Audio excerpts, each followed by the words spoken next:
के महासमर में आपका स्वागत है। मैं हूं सुधांशु सारस्वत। राजस्थान में चुनावी रण छिड़ा हुआ है। आरोप प्रत्यारोप चल रहे हैं। आरोप भी ऐसे कि कभी गोत्र की बात हो रही है, कभी जाति की बात हो रही है, बहुत सारी स्थितियां बन रही हैं। इस मुद्दे पर भी हम चर्चा करेंगे, लेकिन ये सत्ता के महासमर में हमारा ये एक प्रयोग भी है। ये इस तरह से हम लगातार आपको विधानसभा जो जिले हैं उनसे भी आपको अवगत करा रहे हैं। आज नागौर की जिले को हमने लिया है, नागौर जिले को लिया है, उसकी 10 विधानसभा सीटें हैं। सबसे पहले उनका हाल जान लेते हैं। नागौर जिले में 10 विधानसभा सीटें हैं। आइए देखते हैं कि 2018 विधानसभा चुनाव में टिकट बंटवारे के बाद यहां कैसी तस्वीर बन रही है।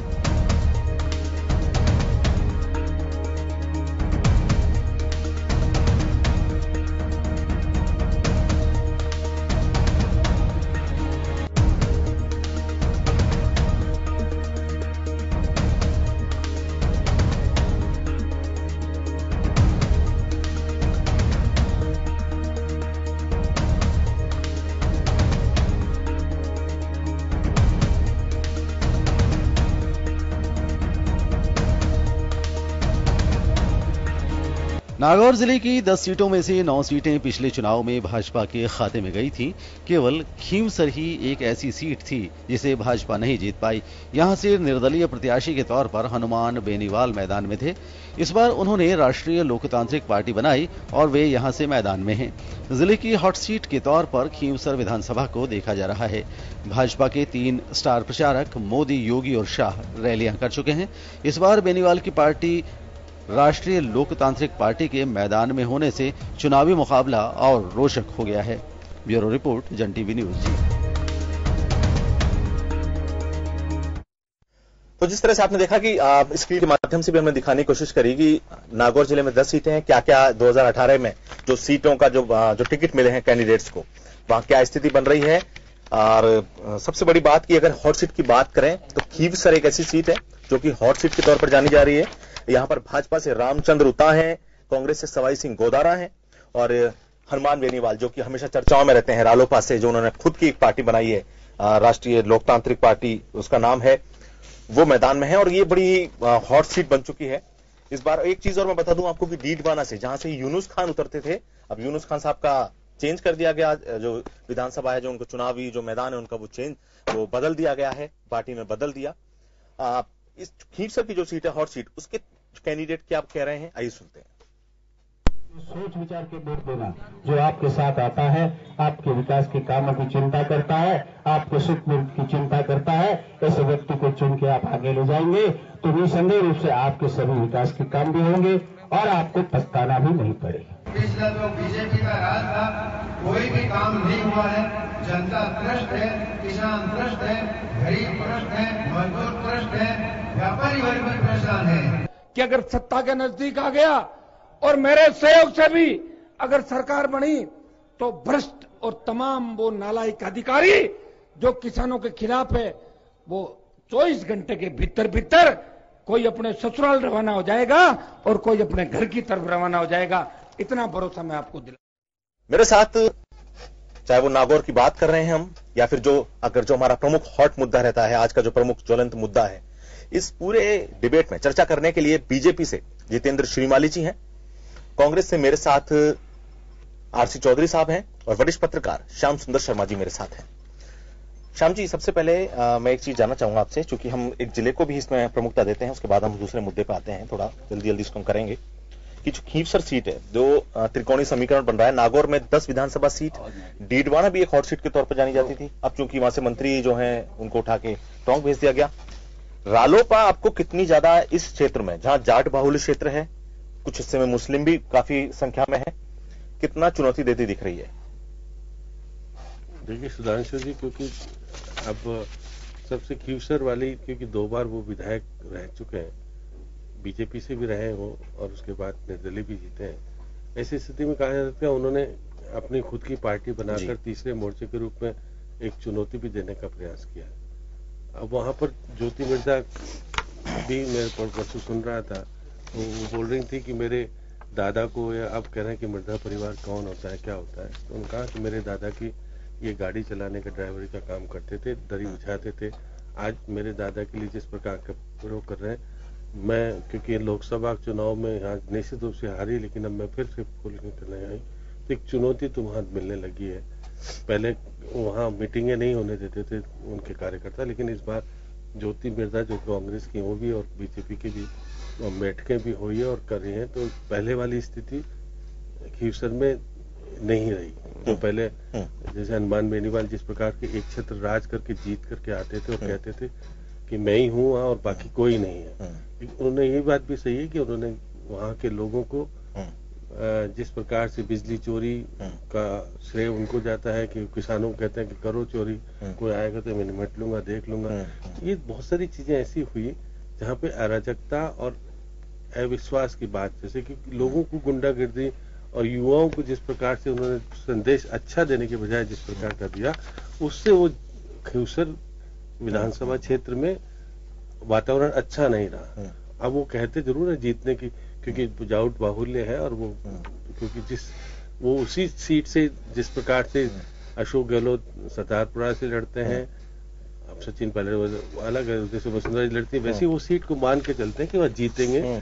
और लेकिन पहले वाली जीत जो होती थी एक तरफा वैसे नहीं है, उनको मेहनत जरूर करनी पड़ती है, जाना पड़ रहा है, लेकिन वो भी हेलीकॉप्टर से घूमने लगे। अब वो पैसा कैसे कहाँ से आ रहा है मुझे नहीं पता, कि बीजेपी दे रही है, कांग्रेस दे रही है, कोई ना कोई तो उनको सपोर्ट कर रहा है, जिससे पार्टी भी ऐसी कहीं से भी सपोर्ट हो सकता है, चाहे बीजेपी से भी हो सकता है, चाहे कांग्रेस से भी हो सकता है, जिसको फायदा दे रहे हो जिसको फायदा वो दे रहे हैं हिसाब से अंदर से। पहले क्योंकि कहते थे करोड़ीलाल मीणा जब रहते थे कि अशोक गहलोत सहयोग कर रहे हैं, तो हो सकता है बीजेपी से इंटरनल कुछ न कुछ हो, क्योंकि हेलीकॉप्टर का उपयोग करना एक बड़ी बात होती है। एक बात और श्याम जी, ये जो डीडवाना की जो सीट है, जितेंद्र सिंह जोधा यहाँ भाजपा ने इन पर विश्वास किया, चेतन चौधरी कांग्रेस से हैं, यूनुस खान साहब भी यहाँ से डीडवाना से ही जैसे लगता था यहीं से वो जीत का उनका लगातार जीतना, अब टोंक उनको भेज दिया।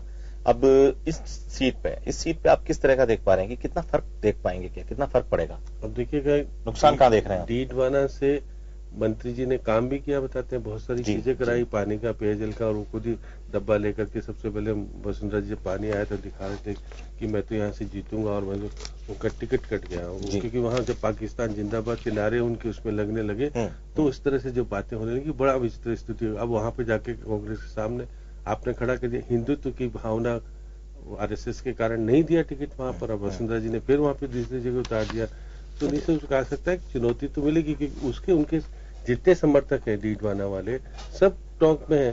टोंक में इस तरह की भी खबरें थी कि जो यूनुस खान है उनका तो टिकट ही कटने वाला था, क्योंकि मजबूरी में दिया गया टिकट है। देखिएगा कि अब वसुंधरा जी को जब सौंप दिया 120 टिकट के बाद में कि आप करिए, क्योंकि जब अमित शाह ने देखा कि यहाँ से सांसद भी चले जा रहे हैं तो उन्होंने सोचा पता नहीं क्या होगा, इसलिए वसुंधरा जी को उन्होंने कहा अब आप अपने स्तर पे कीजिएगा, तो उन्होंने तोड़फोड़ शुरू की, ऐसे लोगों को टिकट दे दिया जो कि कांग्रेस में थे और लास्ट 12 घंटे पहले भाजपा ज्वाइन कर रहे हैं, टिकट मिल रहा है और सब चीज खत्म हो गई वहां, ना तो नैतिकता रही, सिद्धांतवाद रहा, ना कुछ रहा, सब कुछ जो जीतने वाला और वसुंधरा जी का चाहते वालों को मिला उसी में यूनुस को भी दे दिया गया लास्ट में। जितेंद्र जी, पिछली बार 10 में से 9 सीटें आपने जीती थी, वहां भाजपा को मिली, एक पे निर्दलीय जो हनुमान बेनीवाल खुद थे। अब की बार आप क्या देख रहे हैं, 10 में से कितनी सीटों को देख रहे हैं? देखिए, भारतीय जनता पार्टी का पूरा प्रयास है कि हम पुनः 9 में से 9 सीट हमारे पास आवे। 10 में से 9 सीट, ये भी एक जाति देखते हैं आप, 10 में से 9 सीट ही आए, 10 की 10 नहीं मान के चलती बीजेपी। 10 में से एक आध सीट वहां जरूर हो सकती है, बाकी कोशिश तो पूरी है, पर साथ में ये भी देखना पड़ेगा कि वहां पर कांग्रेस कहीं नहीं है, हमारी जो टक्कर है वहां। और क्योंकि कांग्रेस का पिछले 50-55 साल से कांग्रेस का राज देखने के बाद के अंदर वहां पहले भी वहां नहीं रहा, कांग्रेस के खिलाफ वहां जातिगत भी माहौल है और वैसे भी उनका वो है। वहां पर हनुमान बेनीवाल जो है वो भारतीय जनता पार्टी के सामने है, मतलब सीधी टक्कर जो हम मानते हैं वो हमारी और हनुमान बेनीवाल की हम टक्कर मानते हैं। कांग्रेस जो है इस मामले में तीसरे नंबर पर है। और जहां तक जो अभी श्याम जी भाई साहब बता रहे थे यूनुस खान जी का टिकट कटने का तो कोई था नहीं। यूनुस खान जी के लिए ये था कि जिस प्रकार से तोड़फोड़ पहले कांग्रेस की तरफ से चालू हुई। मानवेंद्र सिंह सबसे पहले मानवेंद्र सिंह जी को ये बीजेपी के अंदर शामिल करके उन्होंने तोड़फोड़ करनी शुरू मतलब जो बात के समीकरण बनते चले गए उसके आधार पर आपने इस प्रकार से समीकरण बदले। और फिर जब सचिन पायलट ने सारी जगह राजस्थान में घूमने के बाद में देख लिया कि मैं कहीं से चुनाव जीतने स्थिति में नहीं हूं, और उन्होंने फिर टोंक को चुना ये सोच करके कि भाई मुस्लिम एक तरफा मेरे को वोट कांग्रेस को देंगे जो हमेशा हर जगह देते आए हैं, ये सोच करके जो चुनाव लड़ रहे हैं। तो इसको इस भ्रम को तोड़ने के लिए कि हमने वहां पर यूनुस खान जी को टिकट दिया और वो आज मुस्लिम के पक्षधर तो नहीं, मुस्लिम को चौधरी जी ये क्लियर तो स्थिति कांग्रेस को नकार रहे हैं। नागौर के जो 10 सीटें हैं उनमें कांग्रेस को बीजेपी कह रही है कि भाई कांग्रेस का तो अस्तित्व ही नहीं है वहां पर, कांग्रेस को किसी प्रकार से कोई फायदा नहीं मिलने वाला है इस चुनाव में। देखो, देश में इतिहास को नकारा नहीं जा सकता, ये तो तथ्य हैं, आंकड़े हैं कि 10 सीटों में से कांग्रेस ने पिछली बार कोई भी सीट हासिल नहीं की थी। लेकिन जो बीजेपी की जो प्रवक्ता बोल रहे हैं, बीजेपी के प्रवक्ता के पास में पुनः सीटें प्राप्त करने के लिए किए गए काम नहीं है, उनकी कहीं न कहीं कोई आधार बनता है, कुछ जाति के आंकड़ों के आधार पर ये चर्चा कर रहे हैं। और कांग्रेस पार्टी ने सदैव जो लड़ाई लड़ी है वो मुद्दों की लड़ाई लड़ी है। इन्हें पता होना चाहिए कि नागौर के अंदर जहां से यूनुस खान जी आते हैं, यूनुस खान जी जिस जगह से आते हैं सबसे बड़े नंबर 2 के मंत्री रहे मुख्यमंत्री के बाद में, पूरे प्रदेश के अंदर नंबर 2 के मंत्री कहलाए। लेकिन वहां पे जो आईजीएनपी की पानी की जो सप्लाई का जो मुद्दा था वो 5 साल होने को हो गए, लेकिन वहां पे कहीं कोई सफलता नहीं मिली। वहां से सहकारिता मंत्री आते हैं अजय किलक जी। अजय किलक जी ने जो भ्रष्टाचार किया एमएसपी पे फसल की खरीद का, अपने रिश्तेदारों को टोकन जारी कर दिया और किसान तड़पते रहे, परेशान होते रहे। पोषाहार की बात है जहां पे पोषाहार में इतने घपले किए गए कि फरवरी में जहां पे 28 दिन होते हैं 29 दिन हो सकते हैं, लेकिन इस सरकार के अंदर, भारतीय जनता पार्टी के शासन के अंदर वहां पे 31 दिन पोषाहार वितरण बताया गया फरवरी के माह के अंदर। इसलिए वहां पे हमने सदैव मुद्दों की लड़ाई लड़ी, जहां पे किसान जो एक दलित किसान जो एक अपना पैसा लोन का नहीं चुका पाया, उसको मजबूर होकर आत्महत्या को गले लगाना। सीट देख रहे हैं आप इस चुनाव में, कितना आशा करते हैं आप?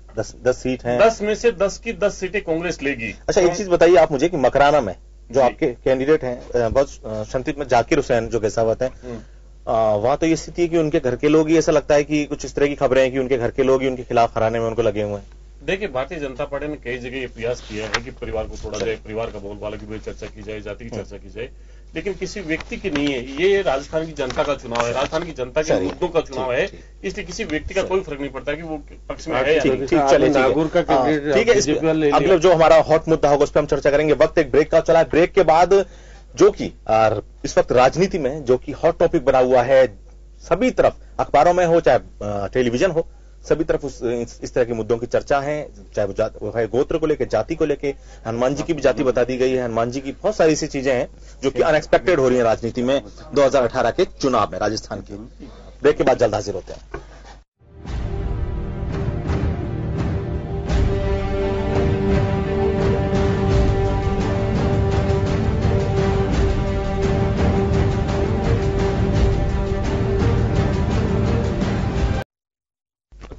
ब्रेक के बाद आपका फिर से स्वागत है सत्ता के महासमर में। राजस्थान में चुनावी रण, राजस्थान की राजनीति, राजस्थान की जो इस वक्त जो बीजेपी और कांग्रेस के जो नेता यहां आ रहे हैं, चाहे वो केंद्रीय स्तर के हों, चाहे वो यहाँ राज्य के स्तर के नेता हैं, इस वक्त एक बात बहुत ज्यादा हो रही है। बात की जा रही है राहुल गांधी के गोत्र की, बात की जा रही है हनुमान जी की जाति की बात की जा रही है। इस तरह की बातें जब राजनीति में होने लगती हैं तो बड़ा ही राजनीति का जो परिदृश्य वो अलग तरीके का बनने लगता है और कहीं ना कहीं ये भी एक हास्यास्पद स्थिति भी बन जाती है। इस पूरे मुद्दे पर हम चर्चा करेंगे, लेकिन उससे पहले मैं आपको कुछ बयान सुनवाना चाहता हूं कि आखिर राजनेताओं के लगातार बयान किस तरह के आ रहे हैं।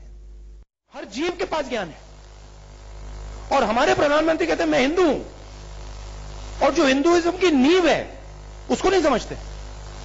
किस प्रकार के हिंदू हैं? तो दैट इज द कॉन्ट्रडिक्शन। विकास और सुशासन के हाईवे से उतरकर सीधे वह जाति, गोत्र और मजहब की अंधेरी गलियों में भटकने लगी है।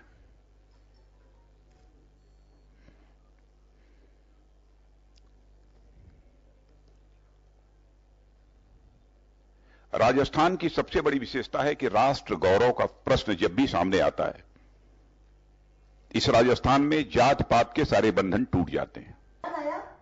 वो जन्मधारी ब्राह्मण है, पर मुझे ये नहीं मालूम था कि जनेऊधारी ब्राह्मण के ज्ञान में इतनी वृद्धि हो गई है कि अब हिंदू होने का मतलब भी हमें उनसे समझना पड़ेगा। भगवान ना करे वो दिन कभी आए कि राहुल गांधी से हमें हिंदू होने का मतलब जानना पड़े।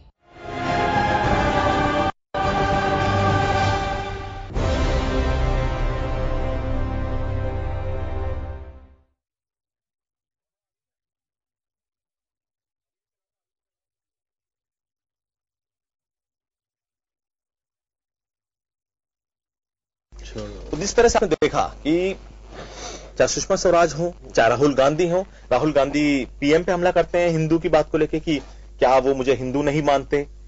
सुषमा स्वराज कहती हैं कि आखिर जिस तरह से वो बात करती हैं कि अब ये ब्राह्मण हमें सिखाएंगे कि किस तरह से हिंदू धर्म के बारे में बताएंगे।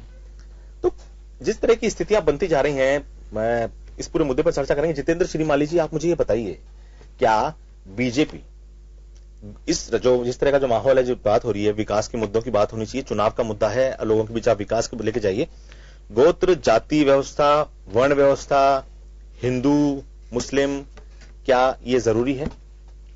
देखिए, बात बहुत गंभीर और बहुत महत्वपूर्ण कही आपने कि ये राजस्थान के जनता के आने वाले 5 साल की तकदीर का फैसला होने का चुनाव है ये। और इन चुनाव में जिस प्रकार का माहौल उत्पन्न किया गया, योजनाबद्ध तरीके से जिस प्रकार से स्थितियां बनाई गई, भारतीय जनता पार्टी ने यह तय किया था जब चुनाव का आगाज हुआ तब कि यह चुनाव विकास और विकास के आधार पर लड़ा जाएगा। कि हमारे को ऐसी अपेक्षा थी कि कांग्रेस ने जो 55 साल राज किया है वो अपने उपलब्धियां और आगे आने वाले समय की बातें बताए, 55 साल क्या किया और आने वाले समय में क्या करेंगे। और हमने 5 साल में क्या किया, इसी बात को लेकर के माननीय वसुंधरा जी के नेतृत्व में हमने गौरव यात्रा निकाली, लाभार्थियों के सम्मेलन करने चालू किए। हमारा इस प्रकार का कैंपेन विकास को लेकर के चल रहा था।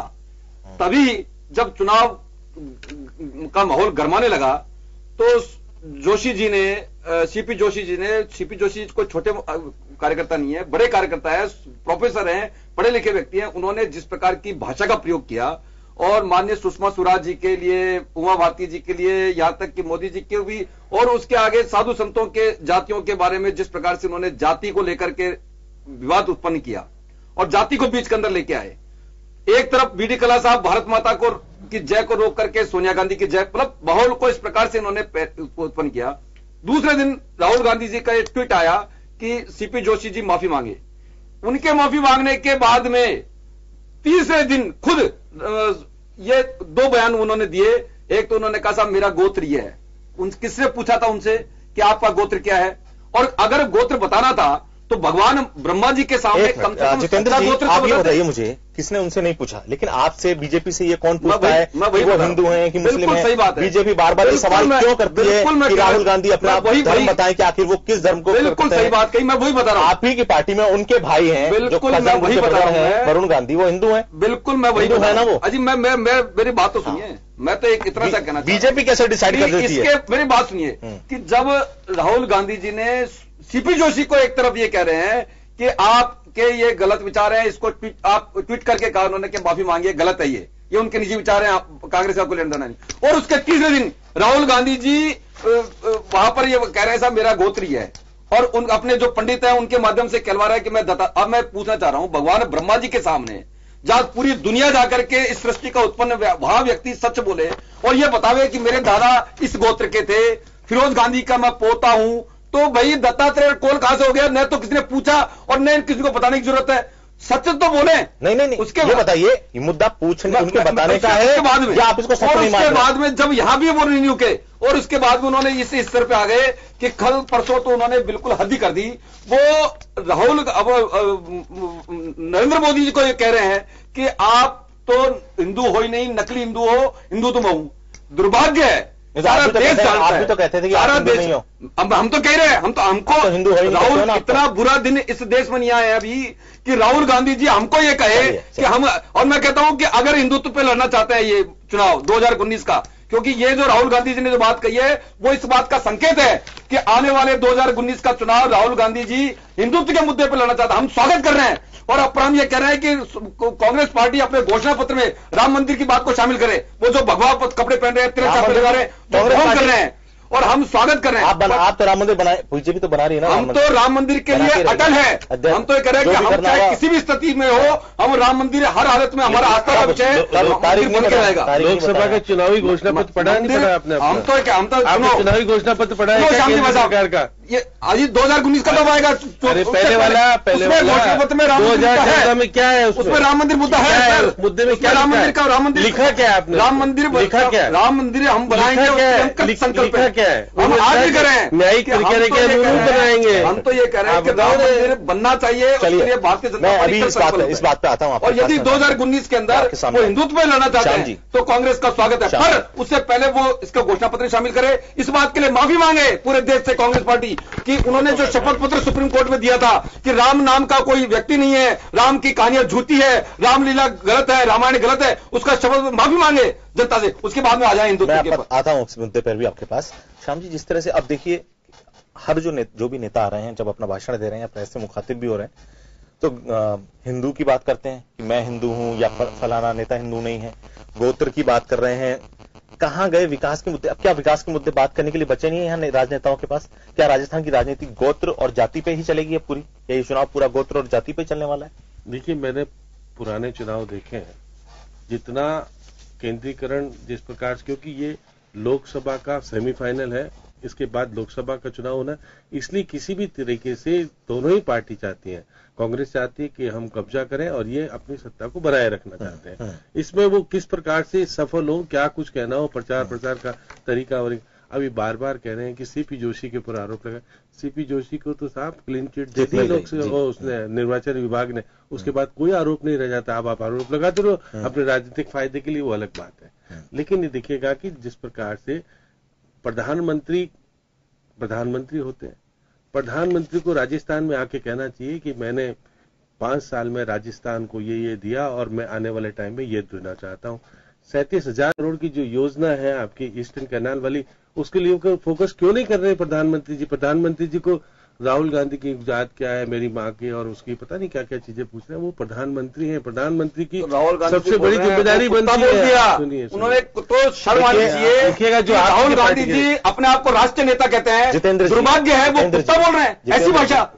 अरे भाई, आप राष्ट्रीय भूल क्यों जाते हो? आप प्रधानमंत्री जो करो, पर आप सबसे बड़ी पार्टी के नेता, मैं सुन तो लो, सरकार की भाषा बोल रहे हैं। अरे आप सुन तो लो, मैं क्या कहना था, मैं प्रधानमंत्री का बड़ा दायित्व होता है, जिम्मेदारी होती है, वो प्रधानमंत्री की, उसको कोई कुछ भी बोले नहीं, कोई बोले तो क्यों? आप अपनी गरिमा को। अरे राहुल गांधी जी राष्ट्रीय पार्टी के नेता होकर के वो ऐसी भाषा बोले। आप देखिए, सही आप सुनने का प्रयास कीजिएगा, उनकी भी भाषा के ऊपर। ये नहीं कह रहा हूँ कि वो बोल रहे हैं जो सही बोल रहे हैं। उनको प्रधानमंत्री के लिए जिस प्रकार के शब्दों का प्रयोग करें नहीं करना चाहिए। राजनीति में इस तरह की बातों का, जब अटल बिहारी वाजपेयी को याद कीजिए ना, पुराने लोगों को, आपके नेहरू जी को या इंदिरा जी को याद कीजिए ना, वो किस प्रकार का भाषा का उपयोग करते थे। आप उनकी बातों को याद क्यों नहीं करते? आप अपनी नई भाषा को, आप देखिए बार बार कह रहे हैं। आप अगर राहुल गांधी पुष्कर गए, पूजन किया, उन्होंने पूछा कि आपका, अब वहां गोत्र, उनकी दादी का गोत्र लिखा हुआ उसमें बही में, दादी का गोत्र होता ही नहीं है। बात तो सुनो, अजी आप भी ब्राह्मण हो, आप भी जानते हो कि दादाजी का गोत्र लिखा जाता है। बात तो सुनो, जब वो पुष्कर आई थी, सुन तो लो, आप नहीं, बिल्कुल सही है आपका कहना। आप देखिएगा कि किसी भी महिला को यदि वो कहे कि मैं हिंदू, कोई भी व्यक्ति, जब मैं हूं, आप हो, अगर कहो कि मैं हिंदू का धर्म, हिंदू कोई धर्म नहीं है, हिंदू कोई जाति नहीं है, वो है शैली। हमारा तो स्वागत है, राहुल गांधी जी का स्वागत है, हिंदू बनना चाहते हैं तो वो हिंदू है सर। हम तो कह रहे हैं स्वागत है, पर वो ये बात माफी मांग रहे हैं कि कांग्रेस पार्टी ने जो शपथ पत्र दिया, गृहमंत्री जी कह रहे थे, ये कहा गृहमंत्री जी कह रहे हैं। श्रीमाली जी मैं आपका आता हूँ दोबारा। चौधरी जी, जिस तरह से इनका जिस तरह से जो कॉकस बन रहा है, एक तरह का एक वातावरण बनता जा रहा है, अब क्या कांग्रेस भी, ठीक है, वो अपने आप को हिंदू हैं, इसको बताने की जरूरत क्यों पड़ने लगी है?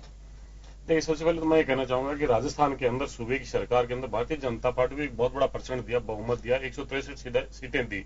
लेकिन भारतीय जनता पार्टी इतने अहंकार में होगी कि 25 कितना हारेंगे। लेकिन जैसे जैसे उपचुनाव हुए, जनता ने जनादेश विपरीत दिया, आईना दिखा है। लेकिन भारतीय जनता पार्टी की सूबे की मुख्यमंत्री को भी ये बात जची नहीं। भारतीय जनता पार्टी के स्वयं के विधायकों ने सरकार की कार्यशैली पे बार बार प्रश्न उठाए, मुद्दों को लेकर भी उठाए, लेकिन भारतीय जनता पार्टी पूरी जो पार्टी का शीर्ष नेतृत्व वो भी मौन रहा। जहां पे बातें रही। मैं चौधरी साहब, अभी वक्त एक ब्रेक का चला है, ब्रेक के बाद इस पूरे मुद्दे पर हम चर्चा जारी रखेंगे कि आखिर विकास के मुद्दे गायब क्यों हैं। चुनाव में राजनेता विकास के मुद्दों के साथ नहीं है, जाति और गोत्र के मुद्दों के साथ है। जाति और गोत्र की बात की जा रही है। आखिर किस तरह का माहौल का निर्माण करना चाहते हैं, ये वही बता सकते हैं।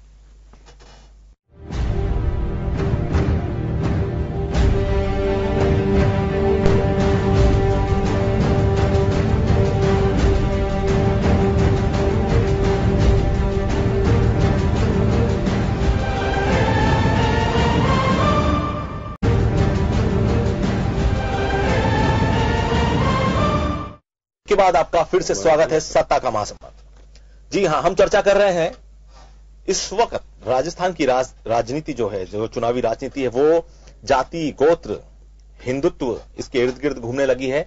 हर भाषण में इन शब्दों का उपयोग किया जा रहा है और उपयोग केवल ये उपयोग जो किया जा रहा है वो आरोप प्रत्यारोप के लिए किया जा रहा है। चौधरी साहब, मेरा सवाल था आपसे ब्रेक पर जाने से पहले, एक तो मैं जानना चाहता हूं, क्या जब गुजरात का चुनाव होता है, जब राहुल गांधी मंदिरों में जाते हैं, ठीक है, हिंदू हैं वो मंदिरों में जाएंगे, अब वो गोत्र की बात होती है, क्या ऐसा कुछ है कि क्या जो एक छवि बनाई गई थी बीजेपी या कुछ जो आरएसएस के ऊपर जो आप आरोप लगाते हैं कि भाई आरएसएस, राहुल गांधी, उनके धर्म या कांग्रेस की सोच को लेकर जो एक तरह का प्रहार किया जाता है, क्या उसकी जीत है उस तरह की बीजेपी की जो सोच की जो आपके ऊपर आरोप लगाया जाता है? मैं तो सबसे पहले ये चीज वो मिटाना चाहती है कांग्रेस। मैं तो ये चीज चाहता हूं कि आप तो बहुत एक जर्नलिस्ट हैं, दोनों भी पार्टी के प्रवक्ता कुछ भी बोल सकते हैं, लेकिन आप तो आईना दिखाइए ना, इंदिरा गांधी स्मृति स्थल पे जाइए ना, वहां पे मंदिर बना हुआ है, वो कोई आज तो बन नहीं गया। जब वो मैं यही कह रहा हूँ कि मैं ये दायित्व बताना चाहता हूँ कि बताने की जरूरत नहीं है, अगर आप हिंदू हैं तो है। सुनिए, कौन बता रहा है? मंदिरों में अगर मैं जा रहा हूं, अगर आप मुझे दिखाना शुरू कर देंगे, आपने कभी मेरे को दिखाया कि मैं किस प्रकार से पूजा अर्चना करता हूं, किस मंदिर में जाता हूं? हो सकता है कल से दिखाना शुरू कर दें। मैं ये कह रहा हूं कि जब इंदिरा जी के घर में मंदिर था, वो पूजा करके बाहर निकलते थे, कभी किसी ने नहीं दिखाया। जब आप पुष्कर की जो चर्चा कर रहे हैं, उस पुष्कर के जहां पे उस मंदिर के अंदर उनका इंदिरा जी वहां पे आए, राजीव गांधी जी वहां पे आए और राहुल जी वहां पे आए, इंदिरा जी को राजीव जी को नहीं दिखाया। भारतीय जनता पार्टी मुद्दों से इतर जाके इतना जो % बहुमत जो जनता का जनादेश किन मुद्दों पे लिया था, जनता का जनादेश लिया, महिला की सुरक्षा हो, महंगाई हो, सरहद की सुरक्षा हो, डॉलर हो, किसान हो, तमाम सब चीजों पे उन्होंने जो जनादेश लिया, जनादेश मिलने के बाद में पहली बार लंबे समय बाद में % बहुमत की सरकार बनी। लेकिन सरकार सत्ता में आने के बाद में अपने इंस्टीट्यूशंस को थोपने लगी, जो कॉन्स्टिट्यूशन संवैधानिक जो संस्थान थे उनकी हत्या करने लगी और तमाम जो मुद्दे हैं किस प्रकार से पोलराइज करके और धार्मिक ध्रुवीकरण करने का एक कुसंगीत प्रयास किया गया जो उसकी नस नस में बसा था। आखिर हम ये चाहते हैं कि इस देश के अंदर, इस देश का जो संविधान है वो इस देश का सबसे बड़ा ग्रंथ है। मेरा ये निजी मामला है कि मैं कैसे पूजा करता हूं, किस देवता को मानता हूं, क्या मेरी जीवन शैली है, मेरा कर्तव्य जो मेरे मौलिक अधिकार और मौलिक कर्तव्य हैं वो इस नागरिक का होने के प्रति मेरा दायित्व बनता है। लेकिन जो रक्षक हैं, जो इस देश के सबसे बड़े रक्षक हैं, उन्होंने क्या क्या नहीं बोला, चाहे सोनिया गांधी जी हो, चाहे इस देश के प्रथम प्रधानमंत्री, उन्होंने कितने अनगर बयान दिए, किस प्रकार से उनकी बहन और भतीजे के साथ में जो फोटो थी, किस प्रकार से असली तस्वीरों के तौर पे उन्हें अयास आदमी के तौर पर पेश किया, सब चीजें। और सोनिया गांधी जी के लिए जो शब्द कहे, श्याम सुंदर जी कह रहे हैं, ये सब चीजें किसके लिए नहीं बोला उन्होंने, तमाम जो अल्फाज जो शब्द किए, शहजादा और सब चीजें, मुद्दों से इतर जाके ये देश का नागरिक आज समझ रहा है 132 करोड़ है, 132 करोड़ लोग हैं, वो आज मुद्दों पे चर्चा करना चाहते हैं। हमने राजस्थान के अंदर सबसे पहले जब ये केंद्र के अंदर बीजेपी की बहुमत की सरकार बनी, बनते ही सबसे पहला काम किया, भूमि अधिग्रहण बिल लेके आए, किसानों की जमीन को अपनी मर्जी के अनुसार इंडस्ट्रियलिस्ट को, उद्योगपति को देना चाहती थी। उसकी लड़ाई हमने लड़ी। इस प्रदेश के अंदर पार्टी के राष्ट्रीय अध्यक्ष आदरणीय राहुल गांधी जी, आदरणीय सचिन पायलट जी और पार्टी के तमाम वरिष्ठ नेताओं ने पदयात्रा की, चलचलाती धूप के अंदर किसानों के हक और हकों की लड़ाई लड़ी। इसलिए हमने तो धरातल में सदैव इस प्रदेश की 7.5 करोड़ जनता के मुद्दों की लड़ाई लड़ते रहे। जब इनके पास में कोई जवाब देने की है नहीं, 611 वादे करके एक योजना मेरा साथी ऐसा नहीं बता सकता जो समग्र राजस्थान के अंदर इन्होंने लागू की हो। पूरे राजस्थान में कोई एक योजना नहीं है जो सफल तरीके से लागू कर पाए हो। आज मुद्दे जब बचे नहीं, तब आप इन पे आरोप और प्रत्यारोप पे इस प्रकार की बातें करके जनता को बदलाना चाहते हैं। ठीक 7 दिसंबर को जनता मतदान करेगी, ये निजी मुद्दों पे नहीं करेगी। वो इस राजस्थान को कैसे अग्रिम राजस्थान बने, कैसे यहाँ पे महिलाओं की सुरक्षा हो, कैसे किसान की आत्महत्या रुके, किस प्रकार से युवा जिनके मुख्यमंत्री लफंगा कह के संबोधित करती है अपने शब्दों के अंदर, जो भविष्य की नींव होती है उनको लफंगा कहती है।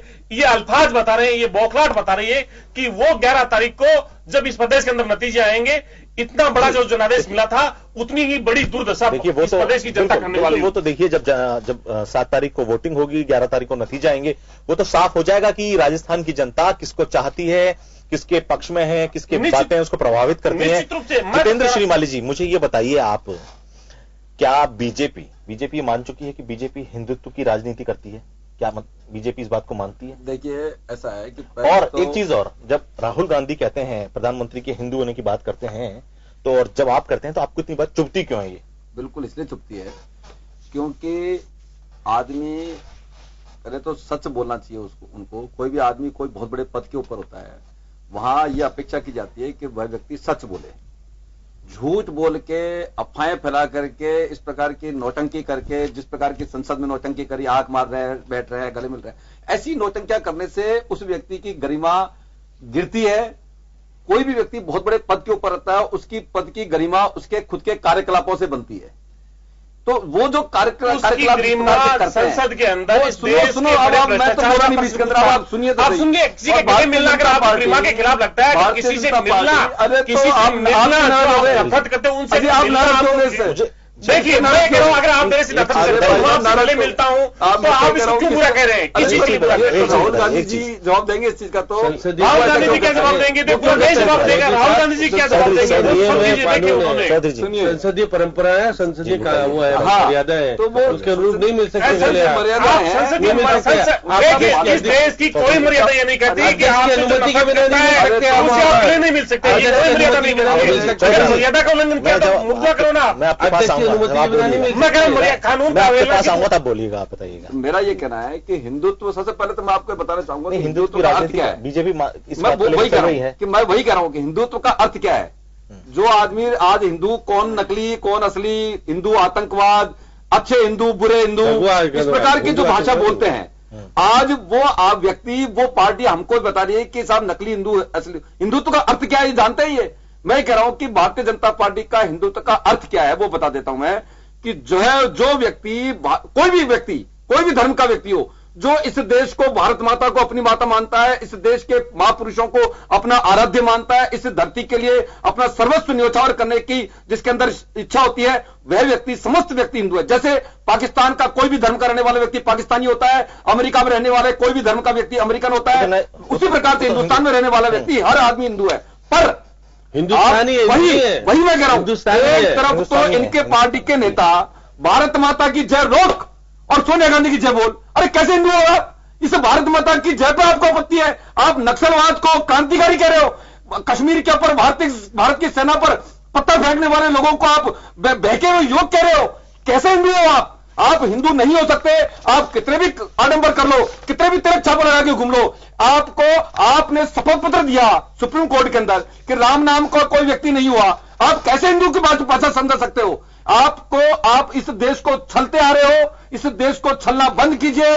और भारत की जनता कांग्रेस की असलियत को समझ चुकी है। ये कितने भी बैठेंगे। और जहां ये राजस्थान की बात करते हैं, मैं पूछना चाहता हूं, राजस्थान की जनता इस बात की गवाह है कि 4.5 साल में इन्होंने कौन सा आंदोलन कर दिया। और मैं यदि भारतीय जनता पार्टी की उपलब्धियां गिनाने लग जाऊंगा तो अभी पूरा सब हो जाएगा 1 घंटे तक। किसानों के लिए हो, महिलाओं के लिए हो, युवाओं के लिए हो, रोजगार के लिए हो, भारतीय जनता पार्टी ने जो अभूतपूर्व कार्य किए हैं वह इस देश को, इस राजस्थान को बीमारू प्रदेश से आगे ले जाने वाला कार्य किया जी।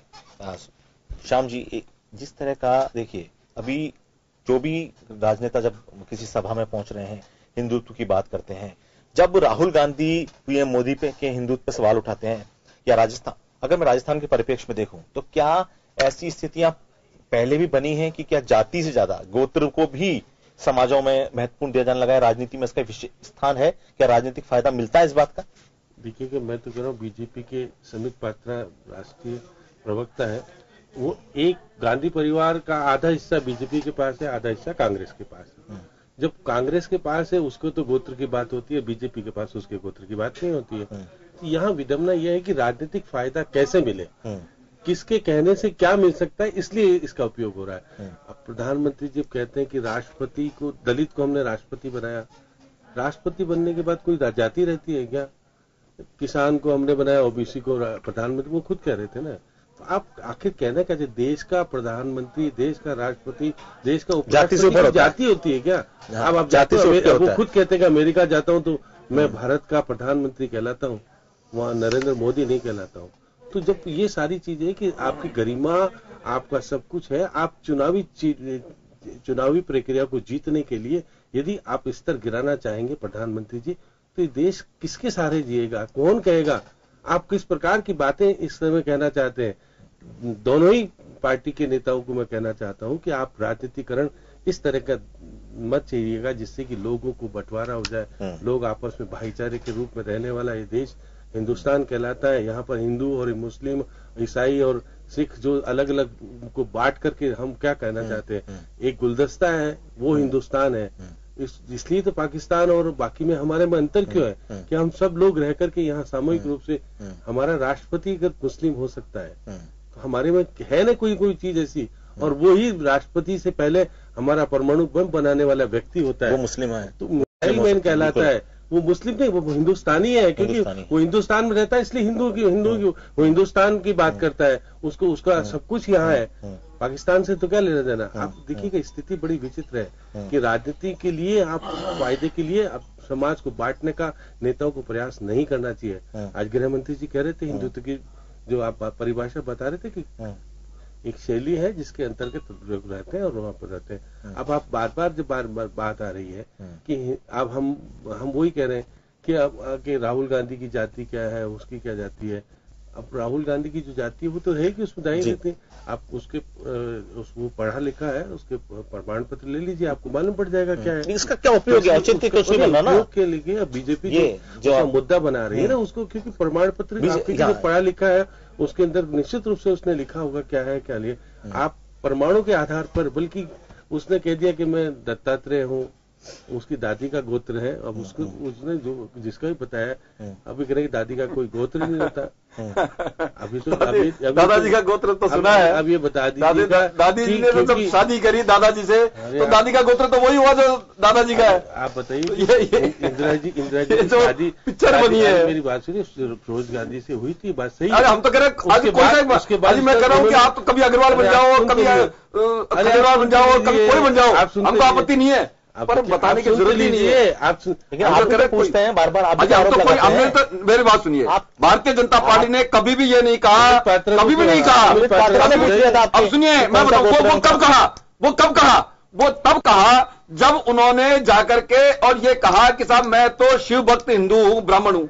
जब उन्होंने पहले ये कही, अरे तब तो मुझे बताइए, नहीं मुझे ये बताइए, अगर वो शिव भक्त कह रहे हैं, अपने आप को विष्णु भक्त कह रहे हैं, शिव भक्त ब्राह्मण हूँ, नहीं ब्राह्मण हूँ, तो आपको परेशानी क्या हो जाती है? आज मैं ये कहूँ साहब मैं ब्राह्मण हूँ, तो मेरे से पूछा भाई श्रीमाली कौन से ब्राह्मण होते हैं बताइए, ये पूछा जाएगा। पर वो कहते ना कि हर चीज में जोड़ है। अब उन्होंने दत्तात्रेय बता तो दिया, अब वो कैसे है ये नहीं बता रहे वो। अब वो ये भी तो, अब जब यही बता रहे हैं वो कि मेरा दत्तात्रेय कौल ब्राह्मण हूं मैं, तो ये बताएं भाई कैसे हुए आपके दादाजी। बीजेपी को क्या लेना, इस चीज से क्या लेना देना? बिल्कुल नहीं लेना देना, परंतु जो व्यक्ति क्या लेना देना है इन चीजों को क्यों चालू कर रहे हैं?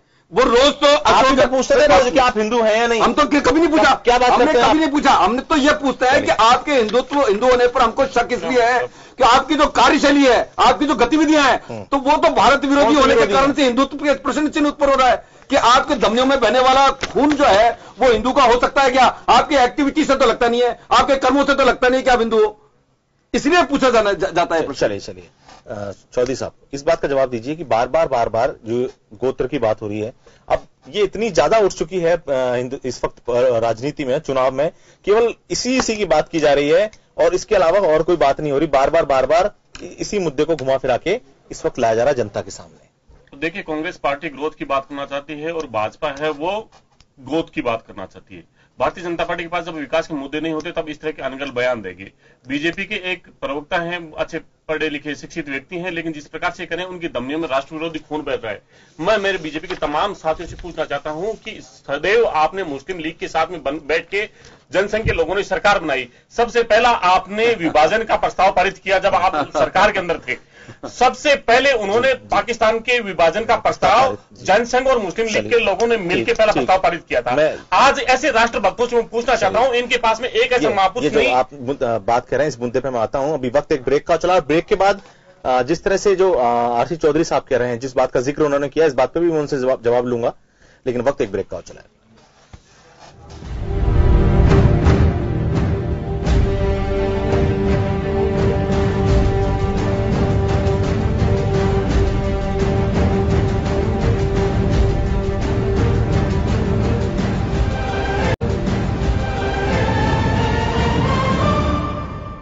ब्रेक के बाद आपका फिर से स्वागत है सत्ता का महासमर। हम बात कर रहे हैं राजस्थान की राजनीति में इस वक्त गोत्र की राजनीति की जा रही है। न केवल गोत्र की राजनीति की जा रही है, कभी यहां राजनेताओं द्वारा चाहे वो किसी भी पार्टी को, हनुमान जी की जाति पूछी जाती है, हनुमान जी की जाति बताई जाती है। अभी जब जो बातें हुई थी, अभी उससे पहले आप जनसंघ की जो जिक्र कर रहे थे, बीजेपी के जो साथी जिस प्रकार से जो बोल रहे थे, जिस प्रकार से एक राष्ट्रीय नेतृत्व के अंदर जिस पार्टी ने इस देश को, मुल्क को बनाने के अंदर जितना बड़ा योगदान दिया, और कांग्रेस पार्टी के महापुरुष की स्टैच्यू लगाने वाले लोग आज ये कह रहे हैं कि उन्होंने इस मुल्क को दिया क्या। आखिर भारतीय जनता पार्टी के जो महापुरुष रहे, जिनको ये वीर के नाम से पुकारते हैं, उन वीर ने 11 बार लिख के अंग्रेजों की सरकार से माफीनामा लिख के और अपनी जेल से बाहर आए और आजादी के आंदोलन से बाहर हुए। आज ये पूछ रहे हैं कि उनका गोत्र क्या है। राहुल गांधी के गोत्र है शहादत। राहुल गांधी का धर्म उन्होंने बोल के कहा कि मेरा धर्म है तिरंगा। उनका अगर पूज्य कोई ग्रंथ है तो वो है इस देश का संविधान। इस देश की अखंडता और एकता को बनाए रखना उनका पहला गोत्र है। आखिर भारतीय जनता पार्टी क्यों धर्म के नाम पे ब्राह्मण क्यों बताया उन्होंने? फिर देवता को भी जिस प्रकार से जाति के नाम पे बांटने का जो प्रयास किया है, कहीं पे उनको आदिवासी बताते हैं, कहीं पे उनको दलित बताते हैं। ये भारतीय जनता पार्टी का अहंकार है जो ये सब चीजें बात कर रही है। इन्हीं के लिए, बजरंग बली के लिए ही लंका के राजा ने पूछा था कि आखिर कौन है, कहा कि एक वानर आया था और उसी वानर ने उस लंका को जलाया था, और इन्हीं लोगों ने उसकी आज जाति पूछी है। और ये भारतीय जनता पार्टी का जो लंका रूपी अहंकार है उसका दहन यहां पे होगा। बीजेपी को मैं मेरे साथ इसे पूछना चाहता हूं, यहां पे आप रावण की पूजा करते हो और यहीं पे आप गौडसे की पूजा करते हो और बात आप गांधी की करते हो। किस प्रकार से भारतीय जनता पार्टी अपने आप को छंदवाद का जो चोगा ओढ़ रखा है वो चोगा उतार के बात करनी चाहिए। लेकिन जब मुद्दे विहीन जब कहीं राजनीति होती है, जिस राजनीति का जनता से कोई सरोकार नहीं रह जाता, तब इस प्रकार के अनगढ़ जो बयान है वो लिख के और बता के और दिए जाते हैं। कभी भी देश के प्रधानमंत्री ने, राहुल गांधी जी ने अगर ये कहते हैं कि ये आपका बयान गलत है, माफी मांगनी चाहिए। कभी देश के प्रधानमंत्री ने ये नहीं कहा कि देश के प्रथम प्रधानमंत्री पंडित जवाहरलाल नेहरू की जिस प्रकार से परिवार के जो गहराई के रिश्तों की, जिस प्रकार से संस्कृति की बात करते हैं, बहन और भाई को जिस प्रकार से पवित्र रिश्ते को अपवित्र तरीके से पेश किया गया, कभी नहीं ये कहा गया आईटी सेल के चीफ को, मालिकों की आप क्या पेश कर रहे हैं। वो लोग संस्कार की बात करते हैं, वो लोग धर्म की बात कर रहे हैं। बीजेपी का साथी बोला था ये हिंदुस्तान है, यहाँ के रहने वाले तमाम लोग हिंदू हैं। इसमें जिस प्रकार से श्याम जी ने कहा, तमाम मजहब के लोग रहते हैं, हर तरह की विचारधारा के लोग रहते हैं, लेकिन ये एक विचारधारा को इस मुल्क के ऊपर थोपना चाहते हैं। वो जो थोपने की जो प्रक्रिया है वो कभी नहीं हो सकती। आप अपने भक्तों पे कहीं पे कुछ चीजें थोप सकते हो, वो आपकी चीजों में हाँ पे हाँ भर सकता है, लेकिन ये बहु विचारवादी देश है जिसके अंदर सभी विचारधाराओं का सम्मान है। हम व्यक्तिगत तौर पे किसी विचारधारा के विरोधी हो सकते हैं, लेकिन हम उस पर हमारी विचारधारा थोप नहीं सकते। इस मुल्क का किसान, महिला, बीजेपी के जो साथी बार बार कह रहा है, बीजेपी के साथी को माफी मांगनी चाहिए। इस प्रदेश के अंदर पहली बार किसानों ने आत्महत्या को गले पे लगाया। इस प्रदेश के अंदर पहली बार 55 साल से लगातार के लोगों को गोली से मारा जाता है। इस प्रदेश के अंदर पहली बार युवाओं ने यह लिख के आत्महत्या कर ली कि यहां पे रोजगार की कोई संभावना नहीं है। यहां पे दुष्कर्म पे नंबर 2 पे आते हैं। इसलिए किस प्रकार से आपने इस प्रदेश को अग्रणी बनाया है ये आप जानते हैं। जहां पे बिहार और यूपी की बातें होती थी वो आज राजस्थान के लिए बातें होती है। जहां पे बच्चा सुरक्षित नहीं है और सुप्रीम कोर्ट को बार बार कहना पड़ा कि पॉक्सो कोर्ट बनाइए, सुप्रीम कोर्ट इतनी दखलंदाजी करना पड़े, महिला मुख्यमंत्री होते, महिला की सुरक्षा तार तार हो। यहां पे जहां पे इस प्रदेश का गृह मंत्री ये कहे कि मैं बेबस और लाचार नजर आता हूं और पुलिस है वो भूमाफिया बन गई है। यहां का यूडीएच मंत्री ये कह रहा है कम से कम मेरे सामने तो भ्रष्टाचार मत कीजिए। यहां का चिकित्सा मंत्री होता है वो कहता है कि मुझे शर्म आती है कि मैं इस राज्य का चिकित्सा मंत्री हूं। इतनी बेबस और लाचार नजर सरकार इस प्रदेश के अंदर, इस आजाद भारत के अंदर कभी किसी राज्य में नहीं आई जितनी इस राजस्थान के अंदर पहली बार आई। अब मुद्दे वहीन राजनीति होगी, इसलिए किस प्रकार से समाजों को विभाजित किया जाए, किस प्रकार से तोड़ा जाए, किस प्रकार से जाति और सब चीजें बातें की जाए, इसलिए ये सब चीजें आईना दिखेगा। और 7 दिसंबर को इस प्रदेश का युवा, किसान, महिला तमाम इसका आईना दिखाएंगे। और जब उपचुनाव हुए तब दिखाया था, लेकिन अहंकार अभी भाजपा का मिटा नहीं। और ये भाजपा जो लंका रूपी रावण का जो रूप धारण किया है, उसको बजरंग बली की जो जाति बना के बता कुछ के गुना किया है, बजरंग बली भाजपा की लंका के अंदर करेंगे। श्याम जी, देखिए, जो विधानसभा चुनाव है, जब ये बात होने लगी है कि क्या ये चुनाव या इसके बाद जब लोकसभा चुनाव होगा, क्या यह चुनाव केवल आपको आगे आने वाले समय में केवल हिंदुत्व के आधार पर लड़ने जाने वाला दिखाई देने लगा है कि क्या एक वर्ग विशेष की बात करके, एक वर्ग विशेष को हटा के इस तरह से लड़ा जाएगा पूरा चुनाव? क्या 2019 में भी इस तरह की शक्ल देखने को मिलेगी चुनाव की? देखिएगा सुधांशु जी, लोकसभा का सत्र आ रहा है जी। अब क्योंकि बहुत सारी, जब एससी का मामला आया था तो तत्काल बिलाया और सब कुछ कराया। अब इनको चाहिए कि क्योंकि इन्होंने लोकसभा का जो 2014 का चुनाव लड़ा था उसमें स्पष्ट रूप से इन्होंने कुछ लिखा है, घोषणा पत्र के अनुरूप है कि हम न्यायिक प्रक्रिया के अनुरूप ही मंदिर बनाएंगे। अब आप अगर घोषणा पत्र के अनुरूप मंदिर बनाने की बात करते हैं तो न्यायिक प्रक्रिया तो अब सुप्रीम कोर्ट में जब कोई केस चल रहा हो और उसने तारीख दे रखी हो जनवरी की, तो आप फिर उस प्रक्रिया से अलग जाना चाहते हैं तो आप संसद है, आप नया कानून बनाइए, उस जमीन का अधिग्रहण कीजिए। आपको अगर हिम्मत है तो करके दिखाइए ना, कौन मना करता है। कांग्रेस का भी चाल चरित्र सामने आ जाएगा वो, क्योंकि लोकसभा में आप पारित करा लेंगे, राज्यसभा में अगर नहीं पारित कराते हैं तो फिर आपको बोलने का कारण हो जाएगा कि ये राम मंदिर के पक्ष में नहीं है, ना राम मंदिर के उसमें। तो ये सारी बातें केवल राजनीतिकरण के लिए, आप कब से मंदिर बनाना चाहते हैं, कितना टाइम हो गया? मंदिर बन जाएगा तो बार चला जाएगा। रविशंकर कह रहे थे कि राम लला टाट में रहते हैं और पानी चूता है तो उसकी टाट बदलने के लिए भी सुप्रीम कोर्ट से परमिशन लेनी पड़ती है। मैं कानून मंत्री होने के नाते, अब वो ये तो नहीं कर रहे थे कि मैं कानून मंत्री होने के नाते सरकार को सलाह दे रहा हूँ कि लोकसभा का जो सत्र आ रहा है तो उसमें हम बिल ले आएंगे, हम सारी बातें करेंगे। इनके मंत्री कैलाश विजयवर्गीय ने आज कह दिया कि भाई कैलाश विजयवर्गीय तो कोई पद पे नहीं है, लेकिन इनके पार्टी के महत्व नहीं होता। कानून मंत्री, देखिए कानून जी। मंत्री खुद, मैं तो यहाँ पे उनको डिबेट में भी सुन रहा था, बातें कर रहे थे कि राम मंदिर भव्य बनेगा, बनना चाहिए, तो मना कौन कर रहा है? अब सारी बातें अगर, और फिर भी ये कहते हैं कि देखिएगा कि सुप्रीम कोर्ट में लॉयर जो कि राज्यसभा के सदस्य रहते, दोनों ही पार्टी रखती है। आप देखिए रविशंकर लॉयर ही है सुप्रीम कोर्ट के, ये मानते हैं कि दोनों ही पार्टी, क्या इसीलिए राज्यसभा में उन लॉयरों को लाती है कि वो अपना वर्चस्व बनाए रखे? जब कांग्रेस के ऊपर आरोप लगता है तो बीजेपी भी लगता है। प्रधानमंत्री जी को जब पता ही नहीं कि उनकी पार्टी में अरुण जेटली को क्यों रखा हुआ है, रविशंकर जी को क्यों रखा हुआ है, बाकी को लोग लॉयर को रखते, वो भी रखते हैं, कपिल सिब्बल को रखते हैं या चिदम्बरम को रखते हैं, बाकी को रखते हैं। दोनों ही पार्टी ये नहीं कह सकती और करें कि जजों को डराते हैं, धमकाते हैं।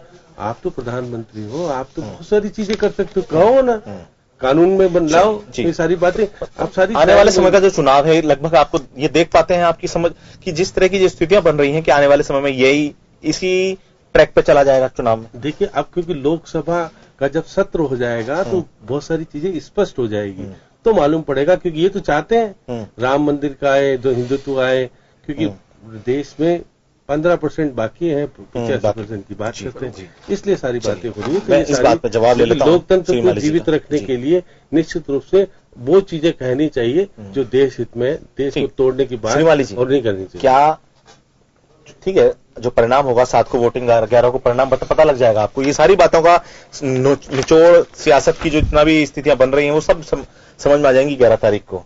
क्या आपको लगता है कि इस तरह की चीजें, आपको लगता है कहीं भी कि क्या इस तरह की चीजें समाज को तोड़ती हैं? बीजेपी को फील होता है कभी? बिल्कुल सही कहा आपने कि इस प्रकार की जो चीजें, भाषण देना, तो वो क्या भाषण देते थे यहाँ आके भाषण देने लगे मेरे मित्र, पर इन चीजों से आप जाति की बात कर रहे हो, गोत्र की बात कर रहे हो, आप वहाँ संसद में कभी कैसे नौटंकी करते हैं, तिलक छापे लगा के, जाति की बात है तो मुख्यमंत्री ने जाति के आधार पर मीटिंगें शुरू करके इस प्रदेश में की और इस प्रदेश की जनता ने उस बात को नकारा। सुनो तो नहीं बोला ना आपके समय में, किसी नेता के लिए कुछ भी बोल रहे हैं,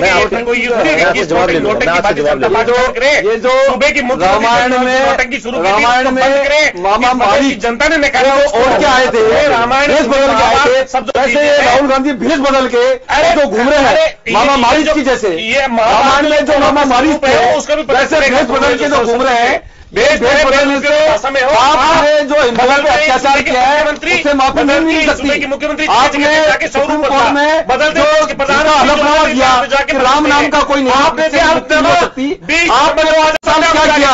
विकास के मुद्दे पे बात करिए। आपने इस देश में 55 साल के अंदर आपने हमको दिया क्या? हमको आपने दिया भ्रष्टाचार, हमने आपको आज हमको दिया बताइए ना। आज सोनिया गांधी जी के संतान भी होते राहुल गांधी, कांग्रेस के अगला तक नहीं बन सकते, इस कांग्रेस के अगला तक नहीं बन सकते राहुल गांधी जी, केवल इसलिए अध्यक्ष है वो क्योंकि सोनिया गांधी की संतान है। अरे डूबो, अरे कम से कम अब तो देश को बंद करो, चिल्लाने से और भवन बनने से कुछ नहीं होगा। देश की जनता जान चुकी है आपकी नौटंकी को, आज का एक से ढूंढ पाए थे। तुम जानते हो चीजों को आपके अंदर जनता जान रहे हैं यहाँ करने से नहीं होता है। आपके सिद्धू साहब कभी इधर पाकिस्तान जाके गले मिल रहे हैं, आपके मणिशंकर अय्यर जो है बाहर मंत्री जाके मिले, मोदी बन और कांग्रेस की सोच एक है, पाकिस्तान और कांग्रेस एक है, मिले हैं, सफलता मिलती है के साथ है। आप झूठ और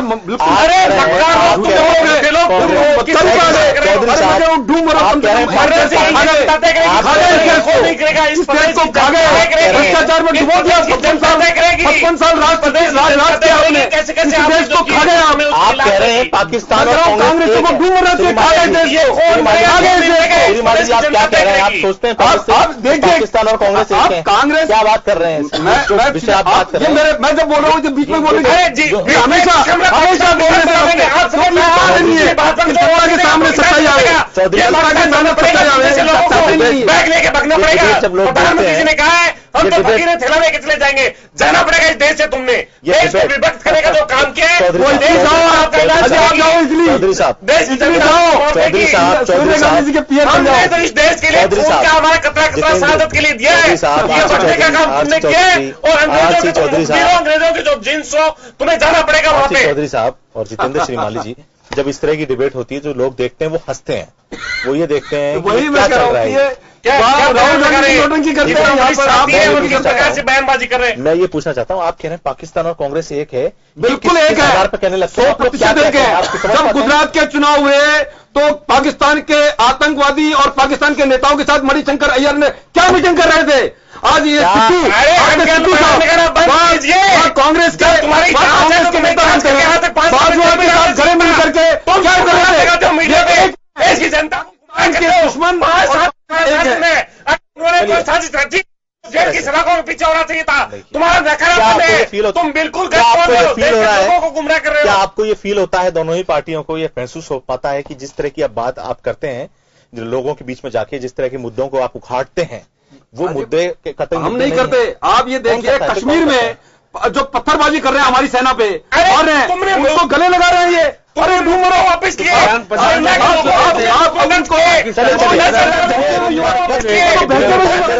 नहीं है, समय नहीं है। जितेंद्र श्रीमाली जी मेरे पास समय नहीं है, चौधरी साहब मेरे पास डिबेट का समय नहीं है। देखिए जिस तरह से डिबेट हो रही है वो बड़ी हास्यास्पद हो जाती है। कुल मिला के जो मुद्दा है इस वक्त राजस्थान की राजनीति में, मुद्दा है विकास का। राजस्थान की जनता ये चाहती है कि आने वाली जो सरकार हो, जिस भी पार्टी की हो, वो विकास करे। विकास के मुद्दे पर चुनाव होना चाहिए। जनता के बीच में क्या किया इस मुद्दे पर होना चाहिए, न कि गोत्र, न जाति, न भगवान की जाति बतानी पड़े। इस तरह की स्थितियां जब उत्पन्न हो रही है तो यानी कि एक जो राजनीति है वो किस दिशा में जा रही है ये सब देख सकते हैं, सब समझदार हैं इस चीज के लिए। कुल मिलाकर सत्ता के महासभर में इतना ही। मुझे दीजिए इजाजत, नमस्कार।